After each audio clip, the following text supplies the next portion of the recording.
So tell me a little bit about yourself, like, your name, your occupation, what you're doing here. Oh, my name is Veronica. I'm a student at West Valley, and I'm actually a coach. And I'm supposed to be doing this debate thing, but they offered food, I think, so that's kind of what I'm doing. Oh yeah, my name's Anushka. I'm a student athlete. I go to West Valley. I honestly don't know what I'm doing today. They were just saying there's a debate. I don't know. Like, I'm just here to meet new people, maybe like argue a little bit. Oh, hey, I'm Michelle. I'm a student at West Valley, and I actually work at the circus too. It's pretty fun, but I don't know why I'm here. I'm just kind of debating, I guess. Yeah, my name's Nare. I'm a student here, and I was, they just sent me an email.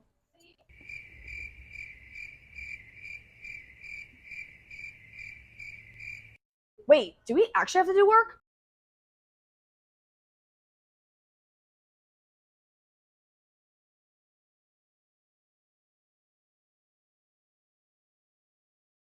I mean, despite the racism at the time, poverty did not see race. The stock market crashed, and that whole mess affected everyone. Rich, poor, white, and non-white. So I agree. 24.9% of the workforce was unemployed. 12,830,000. This was diverse backgrounds. I mean, the banks failing and job loss was not specifically targeted to people of color. White people were also significantly affected by the hardships. See, this is where you're wrong. Yes, white people experienced the same poverty as everyone else at the time, but people of color were definitely more affected by the Great Depression as a whole race. By 1932, around half of all African Americans were unemployed. People would fire them purposely just to leave jobs for white people. And when African Americans would keep their jobs, the wage difference was dramatic. Not to mention the hostility growing towards immigrants. Many held the "we were here first, y'all are stealing the opportunities, we deserve more" mindset. Mexican Americans at this time faced an increased amount of deportation as well. Am I crazy, or is this just supposed to be on my side? Essentially, diverse people of color faced the same problems white people did at the time, but had added problems because of discrimination and racism. This was not a great time. What?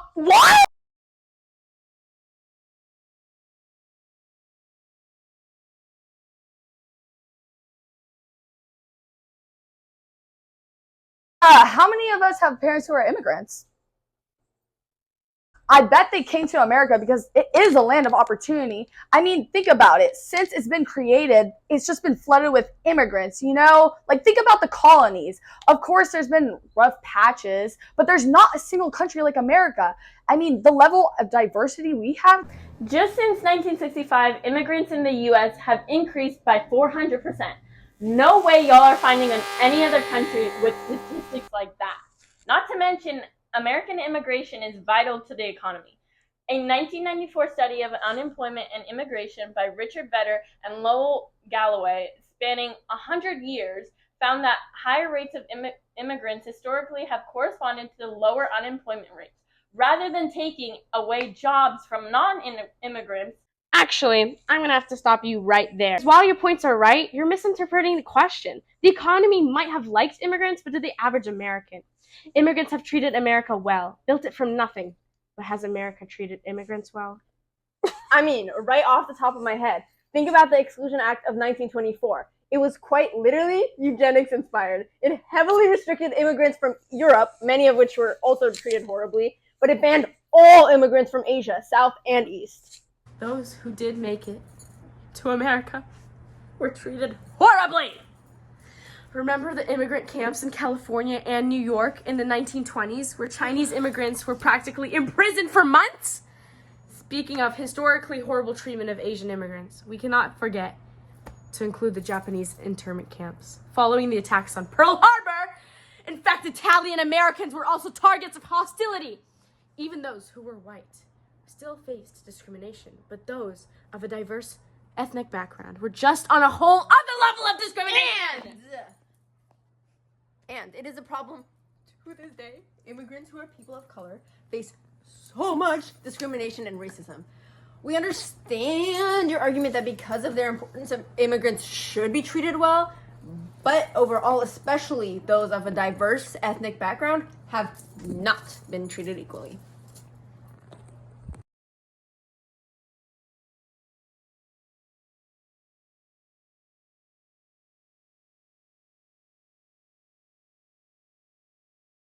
The Cold War really shifted focus towards communism. There was not much focus on the civil rights movement at the time as the country shifted its ideals towards world conquering and the spread of patriotism and containment and whatnot.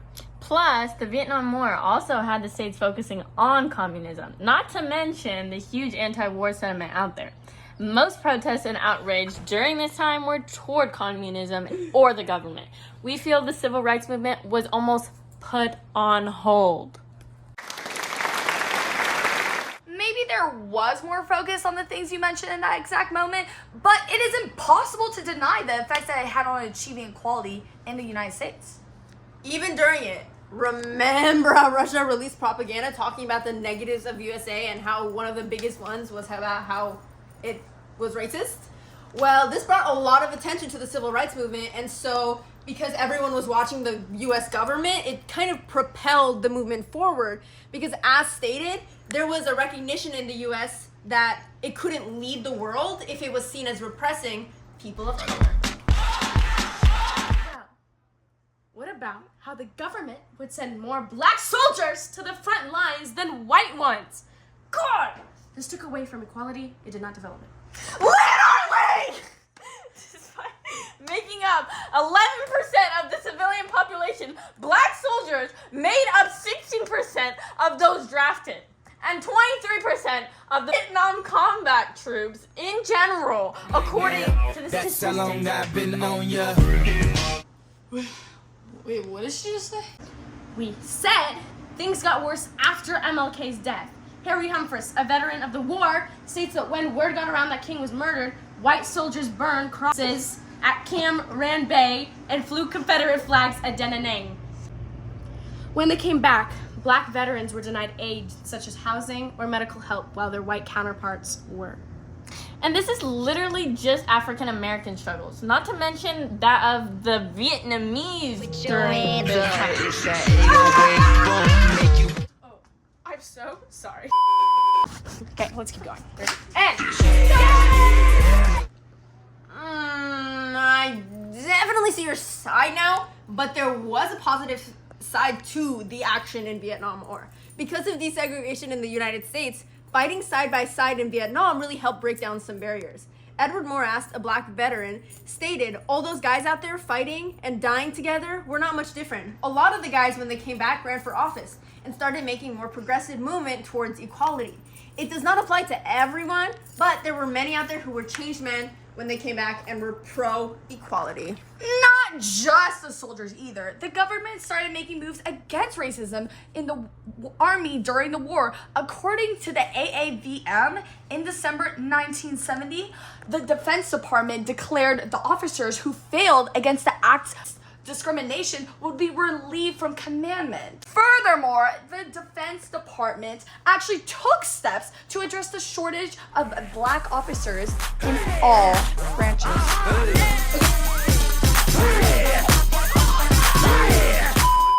Disclaimer! This is water! 10. 1, 8, 9, 10. I think the Civil Rights Act of 1965 was a defining moment in ending racism. I agree. It was essentially the point of the civil rights movement. The whole idea behind abolishing racist laws and practices is exactly what it accomplished. Every other protest, act, or moment was essentially a domino effect for this moment to abolish racism.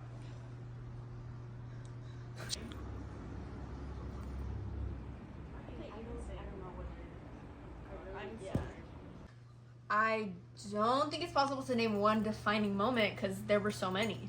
We have to remember that the civil rights movement was bigger than just the Civil Rights Act of 1964. For example, think about the Voting Act of 1965. Yes, maybe it was smaller than the Civil Rights Act, but it outlawed the discriminatory practices against African Americans and in the act of voting, something the country has runs on.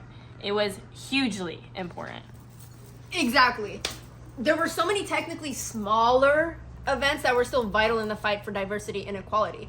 What about the many protests done during that time, like Rosa Parks and the bus boycotts, or coffee shop sit-ins, or even bigger, like think about Martin Luther King Jr.'s famous I Have a Dream speech. In what will go down in history.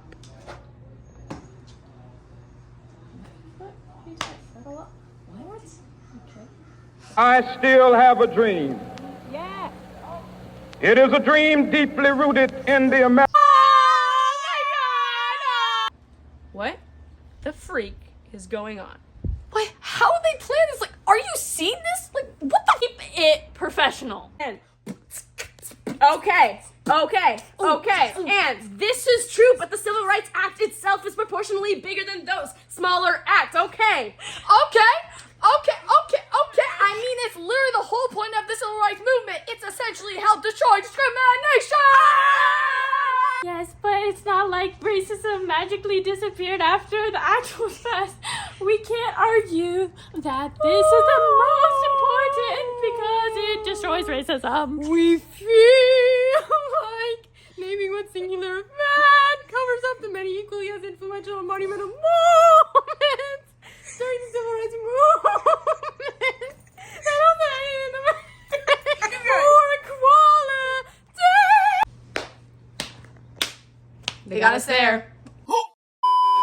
Events like the Great Depression and its treatments of different races, equal and different in poverty or diversity in America's immigrants. Some of the American values, like all men are created equal. To continue, as Martin Luther King Jr. said, the Vietnam War was a white man's war, but a black man's fight. And most likely the most influential on the subject of diversity and equality of all the civil rights movement, all of America's history, this shows connection. Throughout history, there have been a multitude of events that have shaped America into the melting pot of culture, race, religion, and many other examples of diversity that it is today. And that show that connection between challenges for those deemed different and achieving equality for all. To this day, racism and discrimination exists. But as history shows, there can be no true equality for all if we do not embrace the importance of diversity.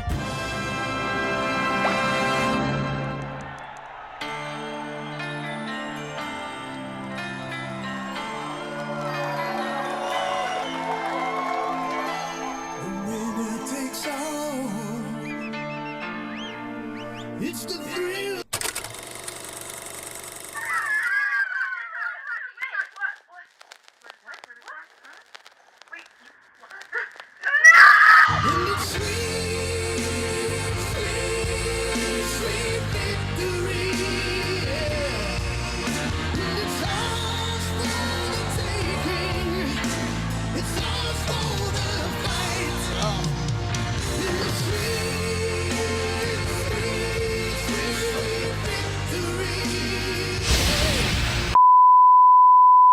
Stop, Mark.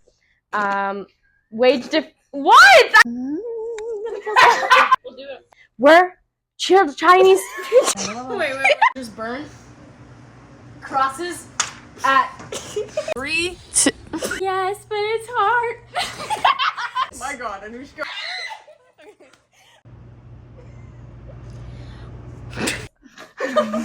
Waiting. Around 19. Can you stop moving it? God! It's been a few. Around 1932. Not that close. I kind of. Wait, hold on. Sorry.